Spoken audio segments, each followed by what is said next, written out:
Everyone, arise കോളേജിന്റെ പുതിയൊരു ക്ലാസ്സിലോട്ട് എല്ലാവർക്കും സ്വാഗതം.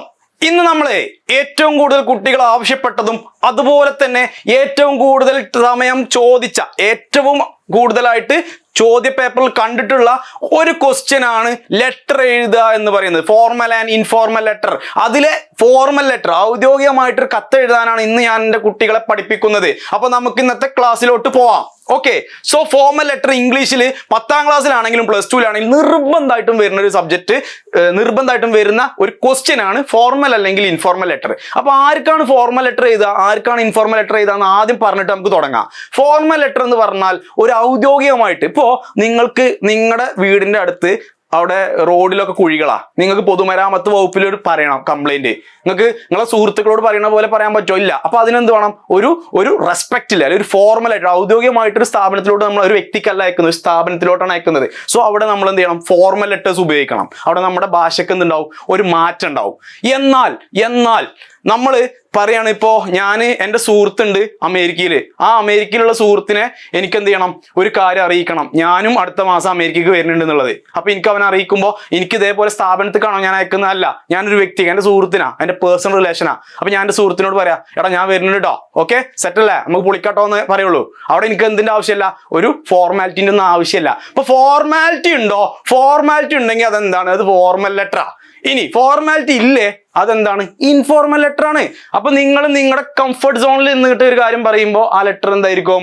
Informal letter. നിങ്ങളൊരു ഫോർമാലിറ്റിയിൽ സംസാരിക്കുകയാണ്, നിങ്ങൾക്ക് അധികം ബന്ധമില്ലാത്ത, അല്ലെങ്കിൽ നിങ്ങൾക്ക് ഒരു ഇൻസ്റ്റിറ്റ്യൂഷനെ അല്ലെങ്കിൽ ഒരു ഓർഗനൈസേഷനോടൊക്കെ സംസാരിക്കണം എന്നുണ്ടെങ്കിൽ, നിങ്ങളുടെ കാര്യം പറയണമെന്നുണ്ടെങ്കിൽ എന്താ? Formal letter. അപ്പൊ കത്ത് ഫോർമലും ഇൻഫോർമൽ ആയിട്ട് രണ്ട് തരത്തിലുണ്ട്. അതിൽ ഒന്നാമത്തെ ഫോർമൽ ലെറ്റർ ആണ് ഇന്ന് നമ്മളിവിടെ നോക്കുന്നത്. ഇനി ഫോർമൽ ലെറ്റർ ഒക്കെ കുറെ കേട്ടതാ. ഇനി ഇതെങ്ങനെ എഴുതാ എന്നുള്ളതാണ് അടുത്തൊരു പ്രശ്നം. ഇപ്പൊ സാർ ഇവിടെ എന്തൊക്കെയോ ലെറ്റർ ഒക്കെ എഴുതി തരും, പക്ഷെ ഇതൊന്നും ഞങ്ങൾക്ക് ഓർമ്മ ഉണ്ടാവില്ല എന്ന് കുട്ടികൾ പറയുമ്പോൾ അത് ഒഴിവാക്കാൻ ഞാൻ പറയാണ്, എല്ലാ ക്വസ്റ്റ്യനും ഇതേപോലെ എഴുതിയാൽ മതി. മക്കളെ, write a letter to the editor of newspaper. Write a letter, എഴുതുക ഒരു കത്ത്, to the editor of newspaper. ന്യൂസ് പേപ്പറിന്റെ എഡിറ്റർ അയാൾ ആരാ? ഔദ്യോഗികമാ, ഫോർമാലിറ്റിയിലാ.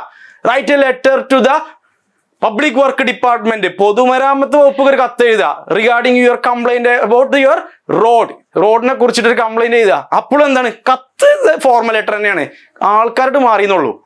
അപ്പൊ അത് ആ ഒരു കാര്യം മാത്രം ശ്രദ്ധിക്കുക. ഫോർമൽ ലെറ്ററിൽ നമ്മൾ വരുമ്പോൾ എന്ത് ക്വസ്റ്റ്യൻ ആയിക്കോട്ടെ, റൈറ്റ് ലെറ്റർ ടു ദ ആർക്കും ആയിക്കോട്ടെ, ഫോർമൽ ലെറ്റർ ആണോ എഴുതുന്ന നമ്മളെന്താണ്? നമ്മളാണ് ഇവിടുത്തെ സെന്റേഴ്സ്. ഞാനാണ് എഴുതിയതെങ്കിൽ ഇവിടെ എൻ്റെ അഡ്രസ്സും എൻ്റെ ഡീറ്റെയിൽസുമാണ് കൊടുക്കേണ്ടത്. ഫ്രം അഡ്രസ്സിൽ, ഫ്രമ്മിൽ ഇനിയിപ്പോൾ ഈ ഫ്രം എഴുതിയിട്ടില്ലെങ്കിലും കുഴപ്പമില്ല, അങ്ങനെ എഴുതിയിട്ട് ഒരു വരി വിട്ടിട്ട് അടുത്ത് എഴുതിയാൽ മതി. എഴുതിയാലും കുഴപ്പമൊന്നുമില്ല. ഈ ലെറ്റർ ഒക്കെ കാണുമ്പോൾ കുറേ ലെറ്റർ നോക്കുമ്പോൾ പലതും പല രീതിയിലാണ്. കുറേ ഇവിടെ ഉണ്ടാവും, ചിലത് ഇവിടെ ആയിരിക്കും, ചിലത് ഇങ്ങോട്ട്. അതൊന്നും പ്രശ്നമില്ല കേട്ടോ. എഴുതുമ്പോൾ എല്ലാം ഒരേ പാറ്റേണിൽ എഴുതാൻ നോക്കുക. നിങ്ങൾ എൻ്റെ മെത്തേഡ് ഫോളോ അപ്പ് ചെയ്തോളൂ, മാർക്ക് ഫുള്ള് കിട്ടും. ഞാൻ ഇങ്ങനെയാണ് ലെറ്റർ എഴുതാറുള്ളത്. സോ ഫ്രം അഡ്രസ്സ് എഴുതിയിട്ട്, ഫ്രം എന്ന് എഴുതിയിട്ട് നിങ്ങൾ നിങ്ങളുടെ അഡ്രസ്സ് എഴുതുമ്പോൾ അത് നമ്മൾ ആരാണോ അയക്കുന്നത് അയാളുടെ അഡ്രസ്സാണ് ആദ്യം എഴുതേണ്ടത്. ഇനി നമ്മൾ ആർക്കാ അയക്കുന്നത്? നമ്മൾ അയക്കുന്നത് എഡിറ്റർക്കാ, ന്യൂസ് പേപ്പറിൽ. അപ്പൊ നമ്മൾ എന്ത് ചെയ്യുക? ടു അഡ്രസ് എന്ന് പറയുന്നത് ആർക്കാണോ അയക്കുന്നത് ഫോർമൽ ലെറ്ററിൽ അയാൾക്ക്. ഇപ്പൊ നമ്മൾ വർക്ക് ചെയ്യുന്ന ജോലി സ്ഥാപനത്തിൽ എനിക്ക് പനി വന്നു, ഒരു ലീവ് ലെറ്റർ എഴുതുക, അതും ഫോർമൽ ലെറ്റർ ആണ്. ഇത് പണ്ട് കാലങ്ങളിലൊക്കെ ഇതിന്റെ ആവശ്യമുള്ളൂ. ഇപ്പൊ നമുക്ക് വാട്സപ്പും ഫേസ്ബുക്കും ഒക്കെ ഉള്ളതുകൊണ്ടേ ഈസിയാണ്. ഒന്നും വേണം, വിളിച്ചു പറഞ്ഞാലൊക്കെ പോരെ. അമേരിക്കയ്ക്കൊക്കെ നമുക്കിപ്പോ കത്തയക്കേണ്ട വല്ല ആവശ്യമുണ്ടോ? ഇല്ല. നമുക്ക് ഇത് പണ്ടുള്ള സിസ്റ്റമാണ്, പക്ഷെ ഇതിപ്പോഴും ഫോളോ അപ്പ് ചെയ്യുന്ന, പരീക്ഷ പേപ്പറിൽ മാത്രം കാണുന്ന ഒരു സംഭവമായിട്ട് വേണമെങ്കിൽ കാണാം. ഓക്കെ, സോ ടു എന്ന് പറയുന്നത് നിങ്ങൾ ആർക്കാണോ അയക്കുന്നത് അയാളത്. ഇപ്പോൾ ഞാൻ പറഞ്ഞു പത്രത്തിന്റെ എഡിറ്റർക്കാണെങ്കിൽ ദ എഡിറ്റർ ഡാഷ് ഏത് പത്രമാണോ അതിന്റെ പേര്, അതിന്റെ അഡ്രസ്സ് എഴുതുക. സോ ഫ്രം അഡ്രസ്സ് നിങ്ങളുടെ അഡ്രസ്സ് എഴുതുക, ടു അഡ്രസ്സ് നിങ്ങൾ ആർക്കാണോ അയക്കുന്നത് അവരത് ടു അഡ്രസ്സ് എഴുതുക.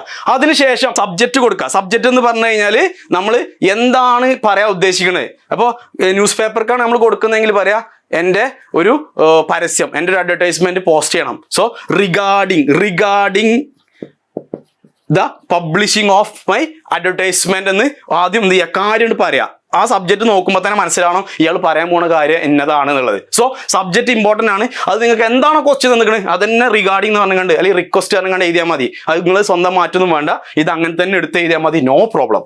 ഇനി സല്യൂട്ടേഷൻ എന്ന് പറയുന്നത് എന്താ? നമ്മൾ ഓരോ നമ്മൾ പറയാം sir, dear sir, respected sir എന്ന് നമ്മൾ ആ ഒരു വിളിക്കൂലേ നമ്മൾ, അതാണ് ഇവിടെ നമ്മൾ അടുത്തത് കൊടുക്കേണ്ടത്. അതിനുശേഷം ഒരു കോമട്ടിന് ശേഷം നമുക്കിവിടെ ബോഡി ഓഫ് ദ ലെറ്റർ എന്ന് പറഞ്ഞാൽ എന്താണ് നിങ്ങൾ പറയുന്നത്. I hope you are doing well, ഞാൻ വിചാരിക്കുന്നു നിങ്ങൾ നന്നായിട്ടിരിക്കുന്നു എന്ന്, എനിക്ക് ഇങ്ങനെ പ്രശ്നങ്ങളൊക്കെ ഉണ്ട്, എനിക്ക് അതുണ്ട്, അപ്പോൾ this is letter to confirm that.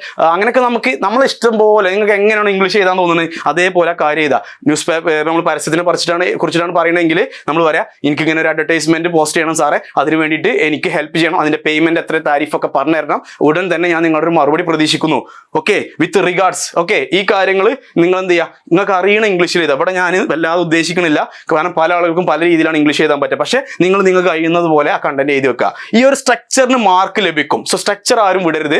ഏത് ക്വസ്റ്റ്യൻ വന്നാലും നിങ്ങൾ ഇത് തന്നെ എഴുതി വെക്കുക. ഇത് നീ പൊട്ടിക്കണ്ട, ഇതൊരു കാണാപ്പാടം പഠിച്ചോളൂ. എന്നിട്ട് ഏത് ക്വസ്റ്റ്യൻ വരാണെങ്കിൽ ലെറ്റർ അറിയുമ്പോൾ ഒരു കള്ളിയൊക്കെ വരച്ചിട്ട് ഇങ്ങനെ എഴുതിക്കോളൂ കേട്ടോ. എന്നിട്ട് ഫൈനലി നമുക്ക് ഇവിടെ എന്ത് ചെയ്യുക, ഏറ്റവും താഴെ പ്ലേസ് നമ്മൾ എവിടുന്ന എഴുതുന്നത്, നമ്മൾ കൊച്ചിന്നാണെങ്കിൽ കൊച്ചി ചെയ്താൽ അതിന്റെ താഴത്ത് ഇന്നത്തെ ഡേറ്റ് ചെയ്താൽ. ഓക്കെ, ഇനി അവസാനം നമുക്ക് US സിൻസിയർലി, US ഫെയ്ത്ത്ഫുള്ളി എന്നൊക്കെ ഇവിടെ കൊടുക്കുക. അതിനുശേഷം നിങ്ങളുടെ പേര് ചെയ്താൽ ഇവിടെ ഒപ്പിടുക. ഇത്രേ ഉള്ളൂ ലെറ്റർ. ഇത് മാത്രം മക്കളൊന്ന് അറിഞ്ഞിരുന്നാൽ മതി. ക്വസ്റ്റ്യൻ അവരെങ്ങനെ ചോദിച്ചോട്ടെ, പക്ഷെ കണ്ടന്റ് ഒക്കെ സെയിമാ.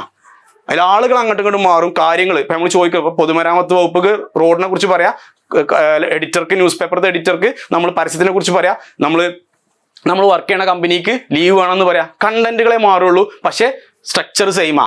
ഈ ഒരു കാര്യം നിങ്ങൾ ശ്രദ്ധിക്കുക. ഫോർമൽ ലെറ്റർ എഴുതാൻ വേണ്ടിയിട്ട് ഇത്ര ഉള്ളൂ. ഇത് നിങ്ങൾ മാർക്ക് കളയില്ല. ഇതിനൊക്കെ 8 മാർക്കൊക്കെ വരുന്നുണ്ട്. ഈ മാർക്ക് എന്തിനാ വെറുതെ കളഞ്ഞു പോകുന്നത്? സോ ഇനി ഒരാൾക്കും ഫോർമൽ ലെറ്റർ എഴുതാൻ അറിയാതെ മാർക്ക് പോകാൻ പാടില്ല. സോ ഇത് വെരി ഇമ്പോർട്ടൻ്റ് ആണ്. ഏറ്റവും ഇമ്പോർട്ടൻ്റ് ആയിട്ടുള്ള ഒരു ഭാഗം തന്നെയാണ്. ഇതെല്ലാവരും എന്ത് ചെയ്യുക, പഠിക്കുക. 1-2 ലെറ്റർ നിങ്ങൾ എന്ത് ചെയ്യുക, എഴുതാൻ ശ്രമിക്കുക. അപ്പോൾ ഇന്നത്തെ ഒരു ക്ലാസ് നമ്മൾ ലെറ്ററിനെ കുറിച്ചിട്ടാണ് നോക്കിയത്. അപ്പോൾ നമ്മൾ കഴിഞ്ഞതിൽ പറഞ്ഞു നമ്മുടെ ക്രാഷ് കോഴ്സ് സ്റ്റാർട്ട് ചെയ്യുന്നുണ്ട് എന്നുള്ളത്. അപ്പോൾ ക്രാഷ് കോഴ്സ് ഓൾറെഡി സ്റ്റാർട്ട് ചെയ്ത് കഴിഞ്ഞിട്ടുണ്ട്. ഇനിയും കുട്ടികൾക്ക് ആർക്കെങ്കിലും ഇതേപോലെ കണ്ടന്റുകൾ ഏറ്റവും ഇമ്പോർട്ടൻ്റ് ആയിട്ടുള്ള പരീക്ഷയ്ക്ക് വരുന്നത് മാത്രം പഠിക്കണം, എല്ലാം കൂടി പഠിക്കാൻ സമയമില്ല എന്നൊക്കെ തോന്നുന്നുണ്ടെങ്കിൽ മക്കളെ നിങ്ങൾ വിഷമിക്കേണ്ട കാര്യമില്ല. വേഗം വന്നോളൂ, 2ാമത്തെ ബാച്ചിലോട്ട് ജോയിൻ ചെയ്യൂ. നമുക്ക് എക്സാമിലോട്ട് വേണ്ടിയിട്ട് പ്രിപ്പയർ ചെയ്യുക, വിജയിക്കുക. അപ്പോൾ ഇന്നത്തെ ക്ലാസ് എല്ലാവർക്കും യൂസ്ഫുൾ ആയി വിചാരിക്കുന്നുണ്ട്. മറ്റൊരു വീഡിയോ ആയിട്ട് നമുക്ക് വീണ്ടും കാണാം. Okay, thank you.